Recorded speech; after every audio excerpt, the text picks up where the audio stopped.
we're back. With music this time. Yeah. Hello, everybody. We are back. And we are filming our third podcast. So today we wanted to take you along a journey of our 20s, 30s, and 40s. Oh, yeah. In the business world and how we grew up ourselves in the industry. And it's a crazy journey. So are you guys all ready? We're going to take you along to see like what has changed, how everything has evolved in our 20s and 30s and 40s, because it is not the same. Well, the industry in general and business in general has changed so much in the last 20 years. So but we've changed so much. We've grown up. It's been totally different. We were kids, 100%. So how old were you? You were 20 when we started the business, and I was 23. And now I'm 38. Wow, I'm crazy. I'm 42. I know, we've had the store for 18 years now, so. We are both married. We each have 3 kids.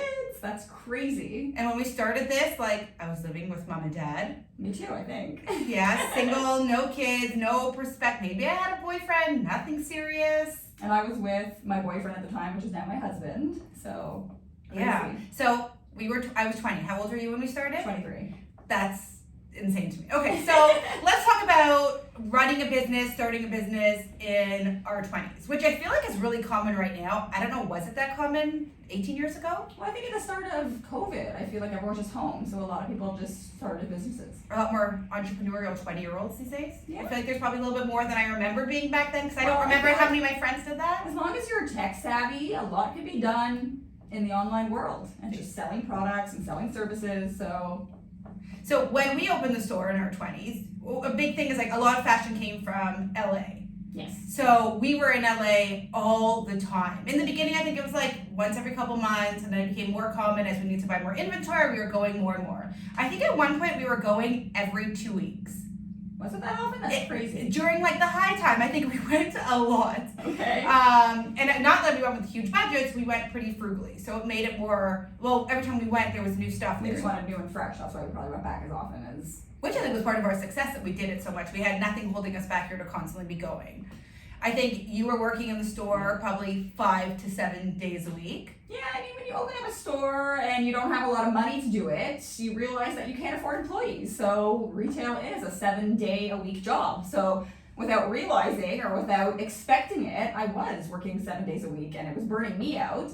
But you had the energy to do it. That's what I say. That's one of the biggest difference between being in your 20s to now 40. Like, we both had energy. I loved doing it, and I had the energy, and I wanted to do it. Like, when I look back at like the beginning of our days of our store, like, we were both working every day and going out every night, and came back maybe like, I'm gonna say like 4 or 5 hours sleep. Maybe that's being generous. But I want to say that business seemed a lot simpler back then. I feel yeah. like there was no work outside of work, typically in the retail industry. So you spent your 8-9 hour days at work, you went home, and there wasn't really much to do besides, I do remember at the beginning we didn't have internet.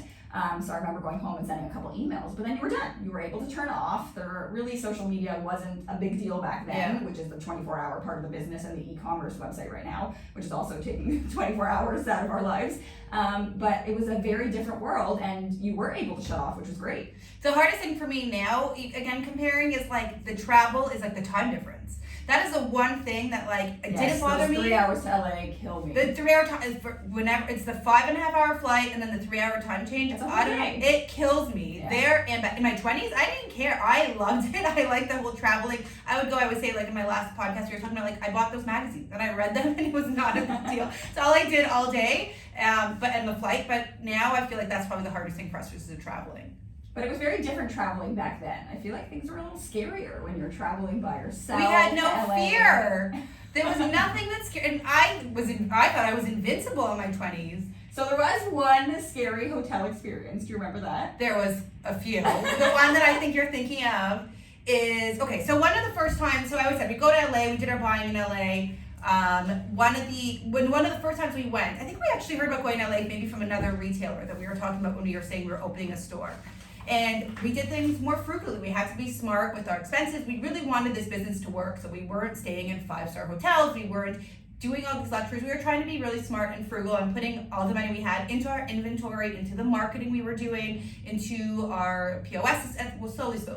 So one of the hotels that I found, it was one that I just found online. We And knew I was nothing about LA. We had some relatives there that were kind of distant. We didn't want to bother them. yeah. So I feel like we knew nothing about LA. We just feel like we're Googling the fashion We district. Googled everything. Google is like everything to us. So we went, so I found this hotel. It was walking distance because I didn't want to take another cab to where we had to go every day, the fashion district. So it was in the fashion district, not knowing at the time that the fashion district in LA is probably one of the worst parts of LA.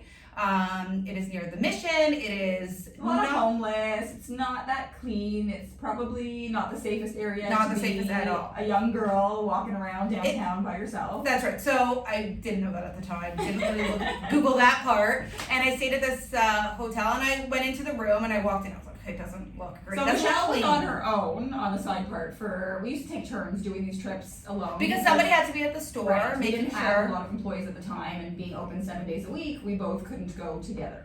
Yes. So I went to this hotel room that I went to. It wasn't clean. It wasn't great. And then the worst part for me is getting in there, I was like, this looks really not right. There was it was a room with an adjoining room, and the door in between wouldn't lock. And I was like, I tried everything. I think at one point I even put like a little chair that they had to try and hold it against. And I'm like, I don't feel comfortable sleeping here. And so I even went downstairs to the lobby and I said, like, can I get another room? They said, no, there's no other rooms available. And so then I think at that point I was like, when I realized I couldn't lock the door at night in this like shady place, I was like, I'm out. So what did I do? That doesn't sound right. I called my long lost cousin, someone who I hadn't seen or spoke to in a long time, probably. He was 20 years older than me, who I knew lived in like the Hollywood Hills. And I was like, hey, remember me? He's like, what are you doing in California? I'm like, I'm actually here. Naomi and I started a business and I'm trying to like go to the fashion districts downtown. And he's like, okay. And I'm like, can I crash at your place tonight? Again, in my 20s, I didn't think of, and he had his family or whatnot. He's like, yeah, sure, here's my address, come by. I'm like, how the heck am I gonna get there? He was so far, and I'm like, okay, I'm gonna figure this out. Went back to Google, and I was like, okay, I'm gonna take the subway. Another error on my part. It was a crazy trip. And I go to the subway, again, it was the evening time at this point, and I'm walking with my suitcase. That's time difference, right? Like with that 5.5-hour flight, is there no way to get to LA in the morning? I feel like we always get there at night. Always, That's it's where, like, always these at stories night. all Yeah, come that's from. so true. We're always late at night. So me being a little bit of I want to say a hot mess in my 20s, no problem. I go onto the subway and I get onto like That's this, brave of you. but I didn't think anything of it. I'm like, that's just what you did, right? Where was mom in all this? I'm like, I feel like I would didn't- never let my daughter do But I this. don't think I would have called her. I think like if I called mom and dad at that point, I think they would have been like, you're coming home, and I was like, Where are no. you? Like, how did you let us do this? I have no idea. But like again, we didn't let her know. I don't think she probably doesn't know any of these stories. She's gonna listen and be like, "You did that?" So I get onto the subway, like what is it called, like the train part of the subway, Yeah. and I was the only one on. I was like, okay, not a big deal. I think maybe at one point there was like, maybe I noticed someone sleeping in the corner. I don't know. And then at the next stop, a bunch of young men come on the train and realize I'm there by myself. And like I was like, Dun, okay, dun, dun. a little bit nervous, and they slowly start making comments about food stamps and that something that they stole or whatever, and like to get my attention, and they were slowly making their way closer and closer and closer to me. And I was like, I'm getting robbed. I knew in my head, I'm like, there's all these guys. I just had to feel like I was getting robbed. I had their at one point, I think maybe my Coach purse, which I thought was like a designer purse at that point, and I'm like freaked out in my mind. I'm like, okay, just give them, and that was my plan. I was like, I'm just gonna give them everything. And then the subway doors open at the next stop, and this woman comes on, and she must have saw the look on my face, and she came and sat right beside me, and she was like, "Are you okay?" And I was like, "Yes, I think, I don't know." And she must have seen, and she sat on this entire empty, except those guys and me. She sat right beside me, and then a few stops over, we both got off I was like, do I leave her alone? What do I do? And we both got off the next stop. So a little bit of crazy Why stories. do I feel like all these crazy stories happen to you? I don't know. Didn't you get a gun pulled? Like, or somebody, a cab driver? That was another time we went to Oh my LA. God. So this is when we were Not me, not. I wasn't there. So this is the time we was not staying at that crazy hotel. This is a totally other time because I don't know, in my head I kept coming back. I was like, okay, I learned from that, and I'm like in my head I'm gonna grow, and I know, okay, I'm not staying there anymore. So I was getting smart, and the next time I went, we stayed at like Newport Beach or we stayed somewhere else. I did a little bit more research, and this time, okay, I took a cab from my hotel to downtown LA. Okay. Or it was one of them. It was the airport or somewhere downtown, and the cab driver got into a fight with somebody else. I think someone cut him off on the highway, and he opens up like No rage. he opens up something in his and he pulls out a gun and he starts waving out his window, screaming, "I'm gonna kill you!" to the guy who just cut him off. I was like, "Oh, how does this stuff always happen to me? I have no idea why." Movie. But we kept going back, like to. Well, I think we grew and we started deciding that we need to rent cars. Like from these experiences, we're like, I don't trust anyone else. So that's what we learned. We're like, we're done with the taxis and up. However, we were under the age of 25, and I'm not sure if that's a U.S. thing, but you can't rent a car with most companies unless you're 25 years old. Maybe it's like an international license kind of thing. I'm not really sure what that 25 year is. But there was one company in LA that we found that did it called Rent-A-Wreck. Oh my God, We literally had to go to this Rent-A-Wreck to get a car because we were 25. It was called Rent-A-Wreck. Yes, It was called Rent-A-Wreck. Yes, I don't remember the cars being such a wreck. Does it still exist? Probably.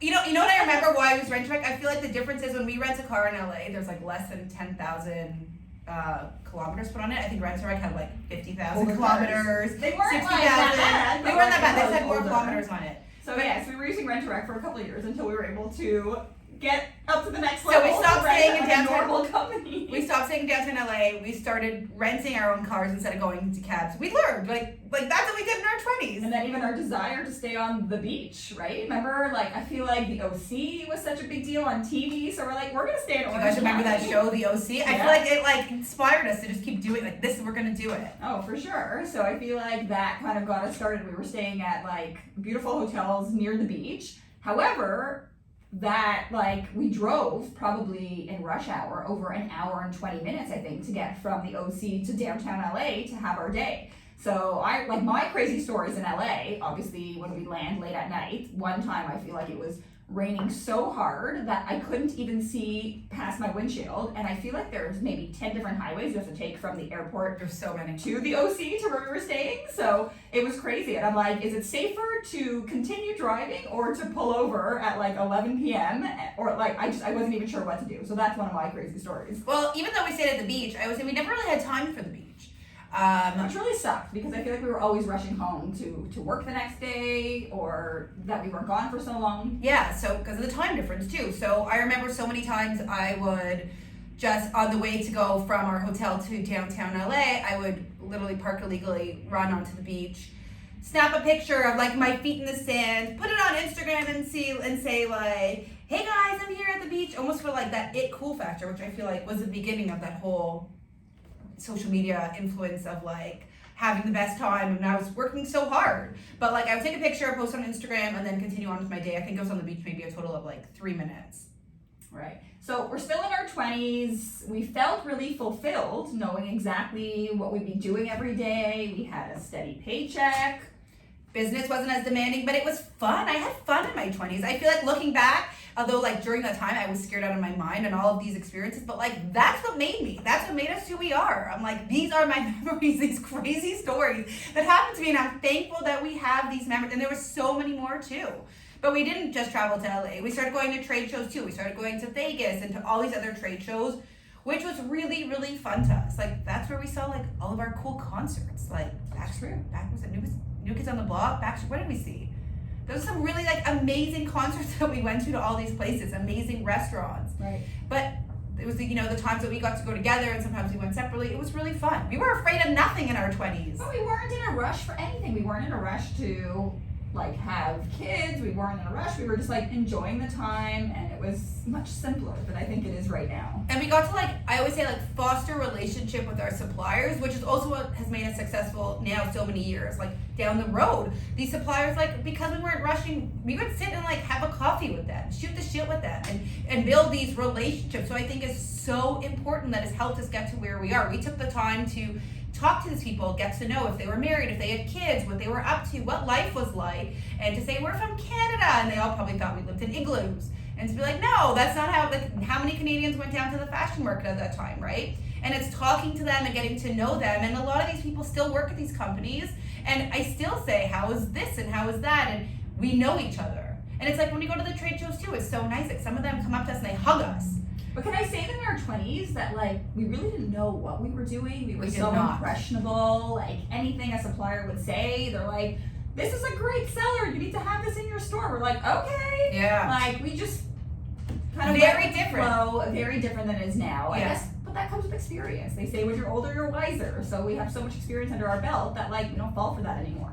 It's like, but it's sales, right? Like, you get to understand what sales is. My job is to buy what I think people will like and want to wear, what I want to wear, and their job is to sell it. And they don't know my customer, they don't know me, so like, it's not that they're necessarily trying to push us to buy something that like is not a good seller, but we were so impressionable and we listened to them. If they said everyone is buying this, you need this, we bought it. Or I think at that point, we did, but now I'm like, when people say to us, everyone has it, you need it, we were like, We don't want it. we don't want it. No, because I want to be different. It almost Yeah. is like a negative to say that to me right now. For sure. So we're a little smarter, I think, in that like we have our own opinions. We're not always listening to everybody else's. All right, so let's now fast forward to our 30s and how that decade changed a lot for us. So different. We both got married. Well, first of all, it's never a good time to have kids. Everyone always says that because if you wait for the right time, it's never going to happen. For sure. So me and Michelle were always trying to figure out when we would fit our kids into our schedule. If Well, you have 3 kids. I have 3 kids now. Yes. So for those of you who don't know us, we are sisters. You know, we are 2 of 5 girls. We both knew we wanted to have larger families, so we always tried to plan our kids around what was best in business. We didn't want to have kids at the same time because that just wouldn't work for the business. And we always try to work our kids around the travel dates and the big seasons. Like there's always like 2 busy months in spring, summer, and 2 busy months in fall, winter that we just wanted to make sure that we were present and we were able to be on our A game. So basically, Planning our due dates around these kids was not, well, you could actually, you had C-sections, so you did. well, You- not really. You can't really plan like the months, but But I do remember you saying like with for what the first, it took a little bit of time, so that due date wasn't like planned as well. But the other 2 were like pretty planned, which was great. Mine I think was more stressful because I didn't have C-sections for any of them. Mine were all like naturally, so I think for like maybe a couple days before each one, I'm like, I maybe took a couple days off. I'm like, it's gonna happen today, and then when it didn't happen, I was But like, even not for happening. travel, like for the busy trade shows, we always wanted to go the 2 of us. LA, we kind of did on our own sometimes because that was kind of like a filler in between the trade shows. So for the busy trade shows, it was really hard when the 2 of us couldn't go together. If somebody was super pregnant or just had a baby. So that was a little difficult because it really sucks doing it with like someone like, you know, we usually brought another sister with us who didn't really know the industry, so they were our helpers. So they would either just hold up the phone and we could do FaceTime banter back and forth. Yeah. And it's hard because every time Michelle would call me with like these 6, 7 things, she's like, I love these.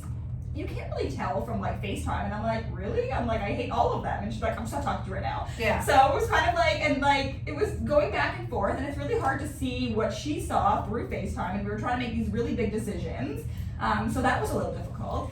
And I also brought, did you ever bring your kids on any of our trips? I feel like I brought Ellis and Seth at different times on our things, and I was always breastfeeding, so I was attached to my kids all the time. I think like once Ellis came, Maybe and you just didn't trust me to go alone with no, another sibling. I didn't want. It's like FOMO. I had severe FOMO if I didn't go. Michelle loves to travel. Once my kids can like furniture crawl and it becomes really annoying where they don't just sit in the stroller, then I'm like, I'm done. And I think I think Ellis did it once, and I was like, I learned for Seth. I'm like, he's not gonna come. But like because I was breastfeeding, I feel like if I wasn't breastfeeding, I was pumping, and I feel like I've shown it on Instagram all the time, me pumping in like the most disgusting of places just to make it work. Like downtown LA, the bathroom there was like I think you had to put a quarter to go into, and it was gross. And I did it, and I pumped it, and I dumped it, if you guys know what I'm talking about. And then I just like, it's part of being in our 30s, like, again, memories of doing these really weird things just to make it work on the family side to grow our family. But even just having the travel with the young kids at home was really hard. Like I had a nanny from when my firstborn was 10 months old. She's been with me for the last 10 years. She is a godsend. I could not work in my business, run my business without her, and obviously my supportive husband. But basically, I've missed a lot. I've missed birthday parties. I've missed milestones. I believe my last 2 kids, their first steps were sent to me from video from my nanny. And I feel like there's a lot of stuff that I have to you're gonna cry as you're sacrifice. saying that. Well, good thing no one can see me here. So yeah, there was a lot of things that like I feel like I missed out on with the travel, but I wouldn't have it any other way. I feel like things happen for a reason. But hold on, we don't get, well, let's explain to you, we don't get mat leave. Right. That's the one thing that, like, if you're an entrepreneur, I think it's if you own 50% or above your company, and Naomi. Which I see mat leave as a luxury. Like, I can't even imagine spending 12 months not thinking about work and focusing on a growing baby in front of you. First of all, it's a Canadian thing, too. I think, like, yes. Americans get, like, 6 weeks to 12 weeks, which I don't even know how you, like, I was still, I think, in diapers on 6 weeks of I myself. don't even know if I could do a mat leave if I tried. I feel like I'd go crazy at home because my mind's always turning. But, like, how great would that be to spend 12 full months with your child at home? Yeah, it's very Now I different. get it why some of the moms said, how can they go back to work after 12 months? So in our 30s, I think we just grew our families.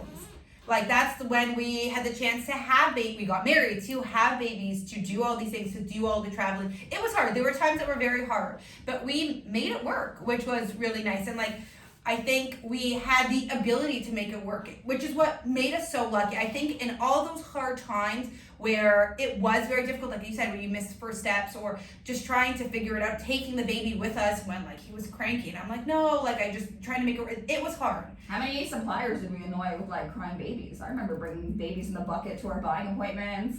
Crazy blowouts.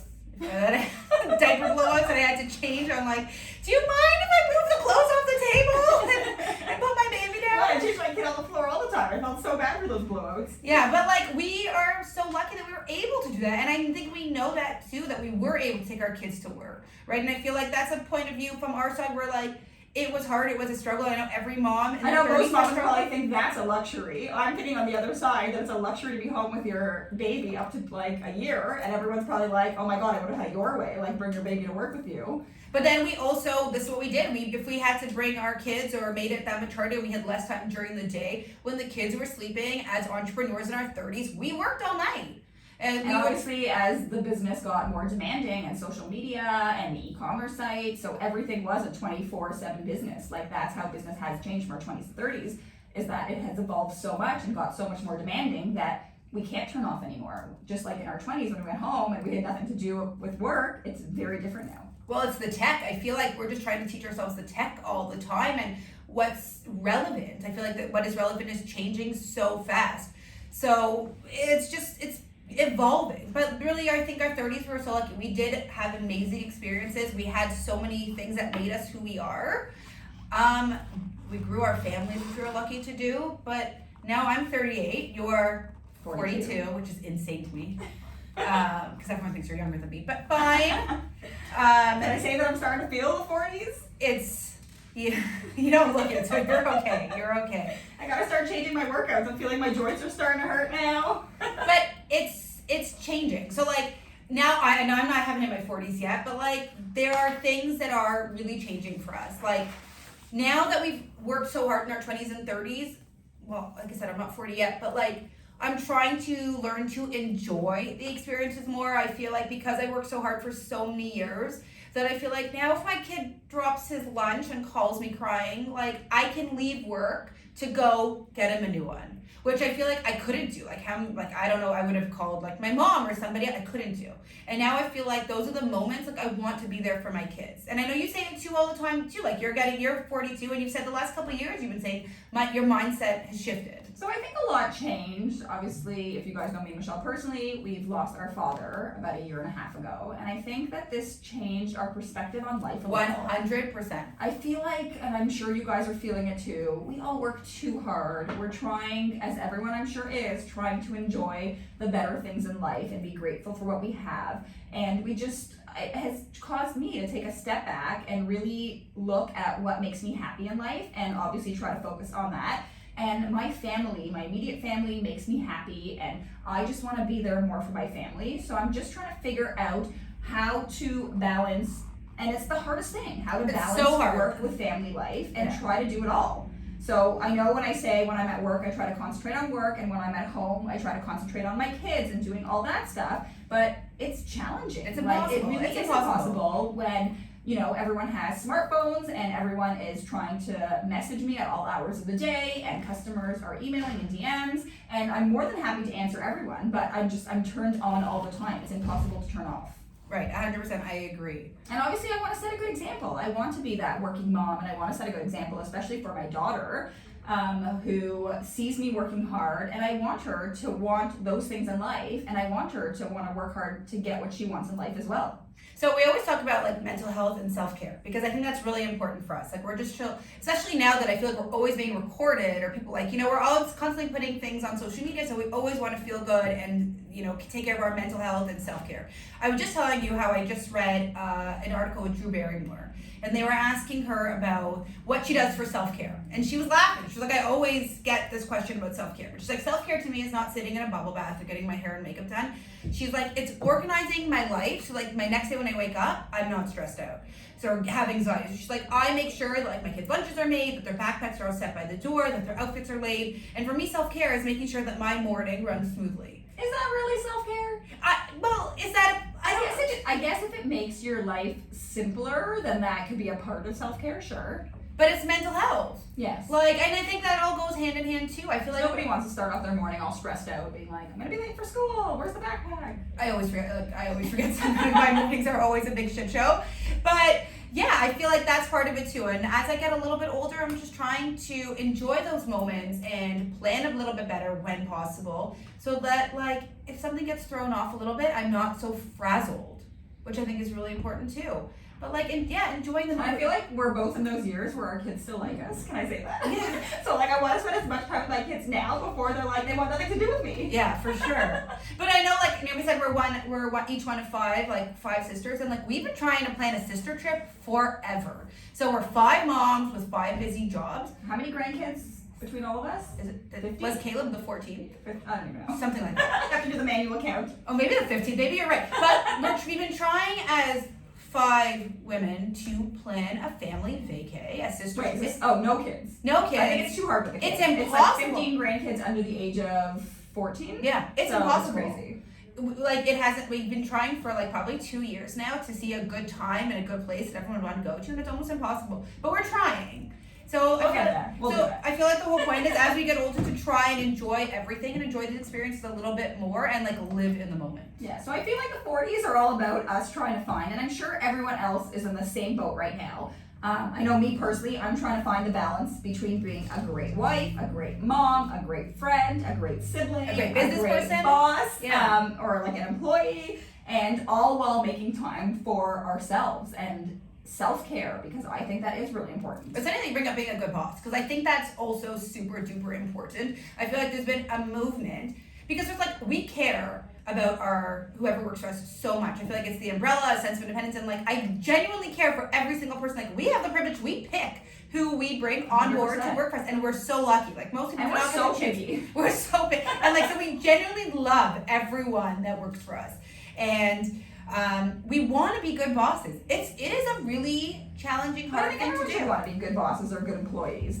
Everything does take work, and you have to work at being a good boss, and you have to look at all angles. What would this person think? How does this person feel? That should be the way. And showing appreciation for everyone that works hard, because we know everyone works hard, and I think everyone's obviously everyone that works for us we do appreciate, but yes, you definitely have to show it so everyone does know. So one of the questions I know we always get asked is, how do we do it? How do we now, being in the business for 18 years, how did we go from our 20s and 30s and 40s? What have been things that we use in our everyday lives that help us?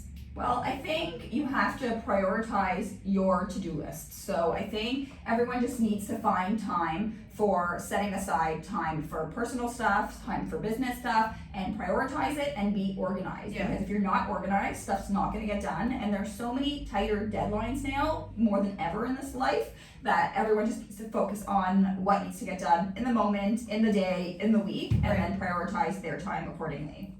Okay. I think everyone also has to be flexible as much as possible and delegating tasks that they can't do.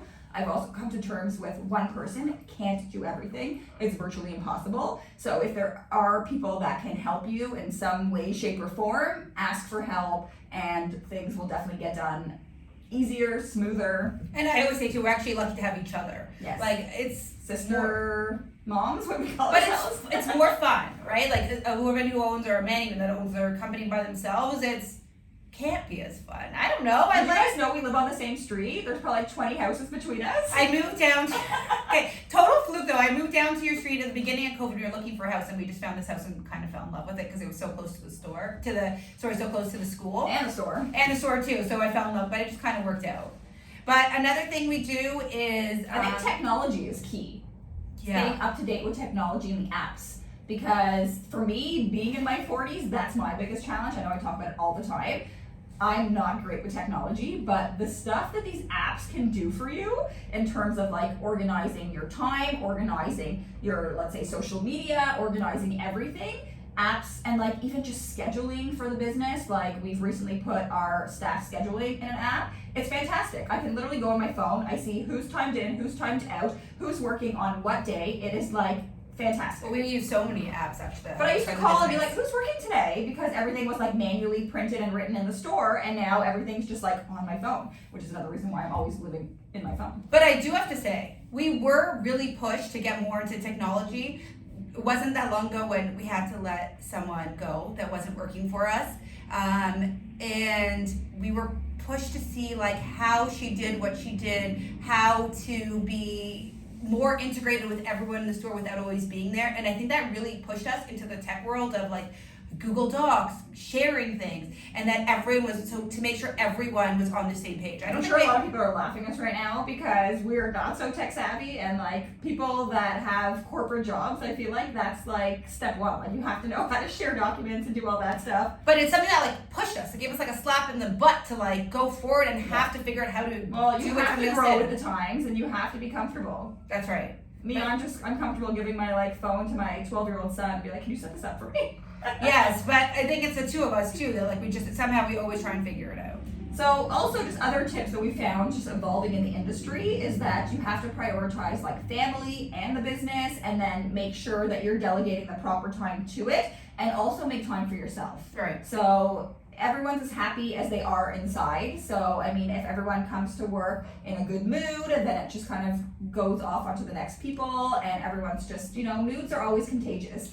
So I think being in a good mood and being happy is well, we always say too, like, work on yourself to be a nice person. Yeah. I think that is the most, like, I was actually watching a TikTok, watching TikTok the other day, and they were saying, like, being a nice person is what gets you so far in life. And it sounds like the most simplest thing, but it's a mental health thing. To be a nice person, you actually have to actively try to be a nice person and to understand everyone has a different point of view and perspective, but just being nice to anybody, strangers, people you work with, your family, your kids, and just be nice. And I think that takes you so far. Right.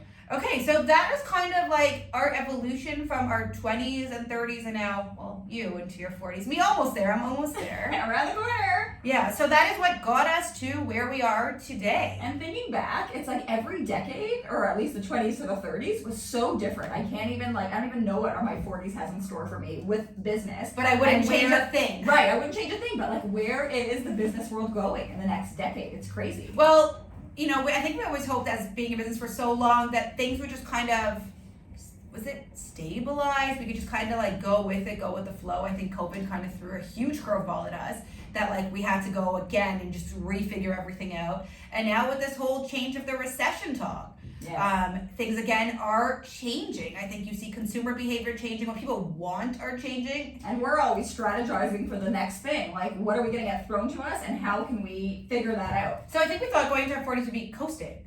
But I feel like we did, but now I feel like there's going to be more tech challenges in our 40s. And I just want to add in, because I know that we always go to seminars when we're on these trade shows, and we're always interested on where the evolution of fashion is going. And Michelle's more interested in it than me. The metaverse. It scares me. The honestly, metaverse. like, who are we talking to? We saw a seminar once, and they were saying that right now they have the technology where there's a glove that you can buy, and companies are setting Wait, up can you buy it or online you will be shops. able to buy? Okay, maybe it's in like the beta phase or whatever it's called, but basically there are people setting up online shops with actually clothing hanging on the racks, and you can put on this glove and you can actually touch and feel the actual garment. So Hold on, for you're now- from your own home from a computer. That's what I'm right, saying. So you sitting don't have down, to you leave. can wear this Yeah. glove and you can feel the weight, and eventually there'll be avatars and you can try on these clothes. It's absolutely mind-boggling where the world is going for fashion. So I'm kind of curious to know, how long is that going to take? So I was actually, I'll bring the story up too. When I was getting my hair done, and the hairdresser was telling me that 2 years ago, his friend bought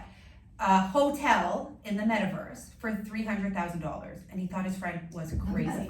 The metaverse. I think it's crazy. That's a whole other, I think, podcast talk, because I'm obsessed with learning about this metaverse. Oh god. So he said that his friend actually makes a lot of money by buying, and I said, what does he do with this $300,000 hotel that he bought? And he said he rents it out for $30,000 a month for people who are, I guess they're avatars that need a meeting place in the metaverse. And I'm laughing What because are you meeting about in the metaverse? and I'm laughing because it's crazy. It's being 38. That whole concept blurs my mind. And we think about how this is going to change fashion. So when that seminar was like the beginning of us learning about that. But like I understand why these huge companies, and when I say huge, I think like Gap, Old Navy, where they're investing their money, and it's in tech. And when I hear they're investing in tech, what are they? And it's the metaverse. They're building these online shops in the metaverse. Wow, man, I'm not ready for that. But how we feel about that I'm still getting into Google Docs. but like 20-year-old, is that where it's going? And like Right. that scares me. Like I see how much like my 8-year-old plays PlayStation, and he is so into that world. Right.